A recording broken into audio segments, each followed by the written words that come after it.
Everyone, मैं पल्लवी, सहायक अध्यापक पूर्व माध्यमिक विद्यालय जेवा, विकास खंड पवाया, जनपद शाहजहांपुर से। आज हम आपको बताएंगे मानव हृदय के बारे में। ये हमारे मानव हृदय का एक चित्र है। हमारा मानव हृदय जो है, इसमें कोष्ठक पाए जाते हैं। जैसे कि हमारा घर होता है, हमारे घरों के अंदर कमरे होते हैं, ठीक उसी प्रकार मानव हृदय के अंदर भी कमरे यानी कि कोष्ठक पाए जाते हैं। इन कोष्ठक को दो भागों में बांटा गया है, अपर एंड लोअर। अपर भाग को भी दो भागों में बांटा गया है और लोअर भाग को भी दो भागों में बांटा गया है। तो इस प्रकार हमारे मानव हृदय के अंदर 4 कोष्ठक होते हैं। अपर वाले भाग में दायां आलिंद, बायां आलिंद, दाएं और नीचे वाले में दायां निलय और बायां निलय। तो इस प्रकार मानव हृदय के अंदर 4 कोष्ठक यानी कि 4 चैम्बर पाए जाते हैं। अब हम जानेंगे कि ये किस तरीके से वर्क करते हैं, इनका काम क्या है। यह है पल्मोनरी सर्कुलेशन यानी कि फुसफुसीय परिसंचरण, कि कैसे डीऑक्सीजनेटेड ब्लड आता है और कैसे वो फेफड़ों में जाकर के उसको ऑक्सीजन मिलती है और कैसे वे ऑक्सीजनेटेड होकर के पूरी बॉडी में मूव करता है। यह है महाशिरा। इस वाली वेन को हम कहते हैं महाशिरा यानी सुपीरियर वेना कावा। इस सुपीरियर वेना कावा यानी कि महाशिरा से अशुद्ध रक्त कहाँ आता है? दाएं आलिंद यानी कि राइट आर्टियम में आता है। चूंकि ये रक्त अशुद्ध होता है, इसलिए हम इसे नीले रंग से प्रदर्शित करते हैं। दाएं आलिंद में आने के बाद ये आपको एक वाल्व दिख रहा होगा। इस वाल्व को हम कहते हैं ट्राइकॉस्पिक वाल्व। क्या कहते हैं? ट्राइकॉस्पिक वाल्व। तो ये अशुद्ध रक्त इस ट्राइकॉस्पिक वाल्व के माध्यम से कहां आता है? दायां निलय में। जैसे ही इस ट्राइकॉस्पिक वाल्व के माध्यम से दाएं निलय में अशुद्ध रक्त आया, ये ट्राइकॉस्पिक वाल्व बंद हो जाता है कुछ इस तरह से। पहले ये ओपन होता है और जैसे ही ब्लड नीचे आता है तो ये बंद हो जाता है। अब इस दाएं निलय का क्या काम है? यह दाएं निलय ऊपर की ओर पुश करेगा, अशुद्ध रक्त को ऊपर की ओर पुश करेगा। पुश करने पर ये आपको एक और वाल्व दिख रहा होगा। इस वाल्व को हम कहते हैं फुफ्फुस वाल्व यानी पल्मोनरी वाल्व। अब यहाँ पर ये ट्राइकॉस्पिक वाल्व यूं बंद हो गया और ये फुफ्फुस वाल्व खुल गया। ठीक है ना? अब ये दाएं निलय से ये अशुद्ध रक्त कहाँ गया? फुफ्फुस वाल्व में गया।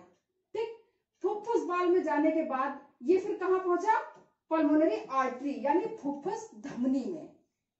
ठीक, कि सबसे पहले महाशिरा यानी सुपीरियर वेना कावा से अशुद्ध रक्त आया, कहाँ गया?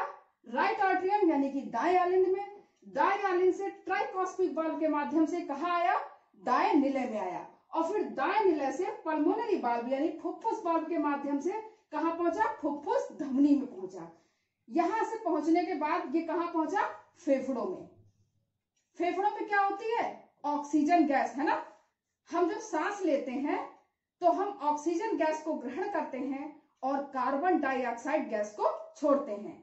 जब ये अशुद्ध रक्त हमारे फेफड़ों के अंदर आया तो यहाँ इसको क्या मिल गया? ऑक्सीजन गैस मिल गई ना।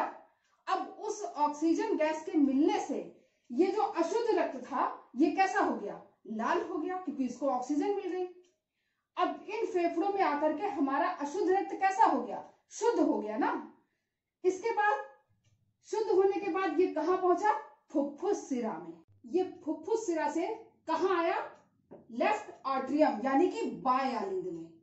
ठीक, अब ये रक्त कैसा आ रहा है? ये रक्त अब शुद्ध आ रहा है, इसीलिए हमने इसे लाल रंग से प्रदर्शित किया। अब बाएं आलिंद में जब आया, यहाँ पर आपको एक और वाल्व दिख रहा होगा। इस वाल्व को हम कहते हैं बाइकॉस्पिक वाल्व। क्या कहते हैं? बाइकॉस्पिक वाल्व। अब ये शुद्ध रक्त फुफ्फुस सिरा से बाएं आलिंद से होता हुआ बाइकॉस्पिक वाल्व के माध्यम से कहाँ आया? लेफ्ट वेंट्रिकल यानी कि बाएं निलय में। अब जब ये बाएं निलय में आया तो फिर ये बाइकॉस्पिक वाल्व क्या होगा? ये फिर पुनः बंद हो जाएगा। पहले खुला, रक्त अंदर आया, फिर ये बंद हो गया। अब ये बाएं निलय क्या करेगा? ये इसको पुश करेगा, रक्त को ऊपर की ओर पुश करेगा। जब ये ऊपर की ओर पुश करेगा, एक और वाल्व आपको दिख रहा होगा, इसको कहते हैं एरोटिक वाल्व यानी कि धमनी वाल्व।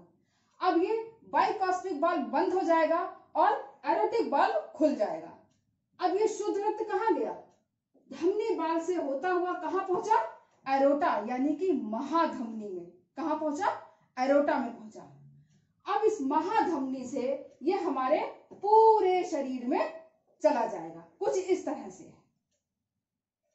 ये जो ब्लू कलर के एरो दिख रहे हैं, इसका मतलब है कि ये डीऑक्सीजनेटेड ब्लड जा रहा है ऑक्सीजनेटेड होने के लिए, और ये रेड कलर के जो एरो है ये प्रदर्शित कर रहे हैं कि शुद्ध रक्त हमारे हृदय में आकर के पूरे शरीर में जा रहा है। ये देखिए, ये है शिराएं और ये है धमनी। शिराओं में अशुद्ध रक्त बहता है, इसीलिए हम इसे नीले रंग से प्रदर्शित करते हैं, और धमनी में लाल रंग यानी कि शुद्ध रक्त बहता है, इसीलिए हम इसे लाल रंग से प्रदर्शित करते हैं। ये देखिए, महाशिरा, महाशिरा से कहा गया दाहिने आलिंद में, दाहिने आलिंद से दाहिना निलय और फिर फुफ्फुस धमनी, फिर गया फेफड़ों में। यहां पर जाने के बाद रक्त कैसा हो गया? शुद्ध हो गया ना। शुद्ध होने के बाद वापस ये कहां आया? फुफ्फुस शिरा में। फुफ्फुस शिरा में आने के बाद ये कहां पहुंचा? बाएं आलिंद में। बाएं आलिंद से कहां गया? बाएं निलय में, और फिर बाएं निलय से कहां पहुंचा? महाधमनी, और महाधमनी से पूरे शरीर में शुद्ध रक्त बहता चला गया। ये प्रक्रिया निरंतर चलती रहती है। ये चित्र आपको दिख रहा होगा, इसमें एक ये छोटा सा पॉइंट है येलो कलर का, और ये देखो ये ढेर सारे छोटे छोटे पॉइंट नजर आ रहे होंगे आपको। ये चीज क्या है पता है आपको? इस पॉइंट को कहते हैं ऐसे नोड या सिनोट्राइल नोड। अब ये सिनोट्राइल नोड क्या होता है? ये सिनोट्राइल नोड जो है ये पाया जाता है दाएं आलिंद के पास। कहां पे पाया जाता है? दाएं आलिंद के पास पाया जाता है। इसका कार्य क्या होता है? इसका कार्य ये होता है कि ये जो ऐसे नोड या सिनोट्राइल नोड जो है, इसके अंदर इलेक्ट्रिक करंट प्रवाहित होता है, जिसकी वजह से हमारा हृदय जो है चलता है। आप लोगों ने देखा होगा कि जब डॉक्टर के पास जाते हैं तो डॉक्टर स्टेथोस्कोप से हमारे दिल की जांच करता है, धड़कनों की जांच करते हैं ना, तो उसमें से एक आवाज आती है धक धक डक लक। तो ये आवाज क्यों आती है? ये आवाज इसी ऐसे नोड या सिनोट्राइल नोड की वजह से ही आती है। ये देखिए, ये ऐसे नोड कहाँ लगा हुआ है? दाहिने आलिंद पर, और इसमें इलेक्ट्रिक करंट प्रवाहित हो रहा है, और इस इलेक्ट्रिक करंट के प्रवाहित होने से जो है हमारा हृदय चलता है। कभी कभी जब ये ऐसे नोड खराब हो जाता है या इसके अंदर कुछ कमी आ जाती है, तो इसी ऐसे नोड की जगह पर एक कृत्रिम मशीन लगाई जाती है, जिसको हम कहते हैं पेस मेकर। क्या कहते हैं? Pacemaker. और इस ऑपरेशन को कहते हैं हृदय की बाईपास सर्जरी। तो ये ऐसे नोड, ये देखिए, ये हमारा हृदय वर्क कर रहा है। अब इसको आप धड़कन सुनोगे तो कैसी आवाज आएगी? थक थक टप लक। तो ये ऐसे नोड की वजह से होती है। अब ऐसा ही नहीं है कि हमारा हृदय में 4 चैम्बर हैं। हमारा हृदय यानी स्तनधारी यानी कि मैमल्स, पक्षी यानी कि एबीज। तो मैमल्स और एबीज में 4 चैम्बर होते हैं, 2 आलिंद और 2 निलय। बात करें अगर हम उभयचर और सरीसृप की, उभयचर यानी कि एम्फीबियन यानी कि मेढक जो कि जल में रहता है और थल में भी रहता है। बात करें सरीसृप यानी कि रेंगने वाले, जिन्हें हम रेप्टाइल्स कहते हैं, तो उभयचर और सरीसृप में 3 चैम्बर, 3 कोष्ठक पाए जाते हैं, 2 आलिंद और 1 निलय। बात करें अगर हम मछली की, तो मछली के अंदर सिर्फ 2 कोष्ठक यानी कि 2 चैम्बर पाए जाते हैं। तो ये थी हृदय की संरचना जो हमने आपको बताई।